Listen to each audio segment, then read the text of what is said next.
We begin with the intensifying race for the White House and exclusive new polling from our partners at Decision Desk HQ on just how important Americans view the presidential debates.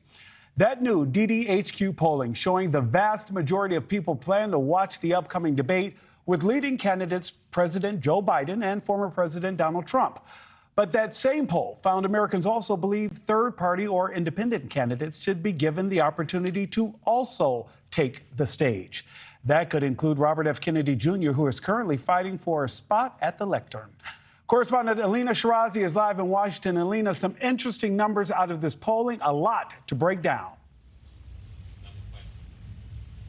Good to be with you, Nick. Yeah, some really interesting numbers here. We know that a rematch is already set for President Biden and former President Donald Trump, but one presidential candidate is trying to claw his way to that debate stage, RFK Jr. According to that new poll that you were just talking about, a lot of Americans agree that he belongs on that debate stage. So I want to break down some of these numbers because they show you sort of more of a story than just numbers here. According to these polls, most Americans, that's 65%, you can see on your screen there, believe third-party candidates like RFK Jr. should be a part of presidential debates. Independent candidate Robert F. Kennedy Jr., we know, is gaining more support from young voters as well as Hispanic voters and African-American voters as well. But RFK Jr. has been really waging his own war to share that debate stage, as I mentioned, as he pulls support away from both President Biden and former President Donald Trump. But both campaigns' concerns are actually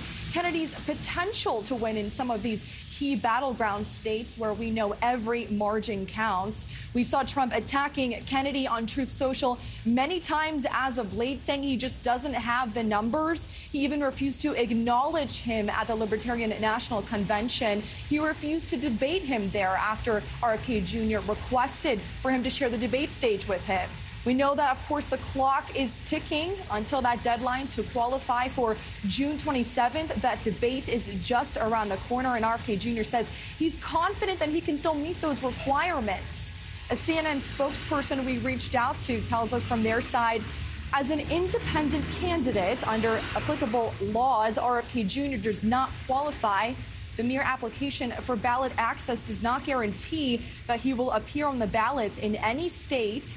In addition, RFK Jr. does not currently meet our polling criteria, which, like the other objective criteria, were set before issuing invitations to the debates. But here's RFK Jr. himself with a response to that. We've had lengthy conversations with CNN. They've been very coy about exactly what happened at the Washington, with the criteria. The law says that they can't. They have to use objective criteria and pre-existing criteria. They can't decide on the criteria with the campaigns in order to exclude other campaigns.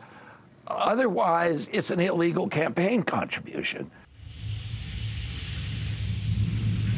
But the big question here, Nick, is whether or not people will really tune in to watch these debates. We know that according to our polling, a lot of Americans, a big majority of Americans say that they will be tuning in and they will watch. So that matters. But here are the numbers on that.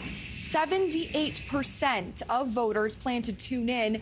And interestingly, just a little more than half of voters say they would be influenced a great deal or a fair amount by these debates. So it makes sense, Nick, as to why RFK Jr. is clawing his way to that stage. He wants Americans and voters across the country to hear what he has to say and talk about those issues, debate them that really matter to Americans. And Alina, it definitely makes sense anytime we know that most Americans are not happy with either of the choices at the top of both political parties. Alina, thank you so much. Thank you for watching. Go to newsnationnow.com to find News Nation on your television provider. And don't forget to click the red subscribe button below to get more of News Nation's fact-driven, unbiased coverage.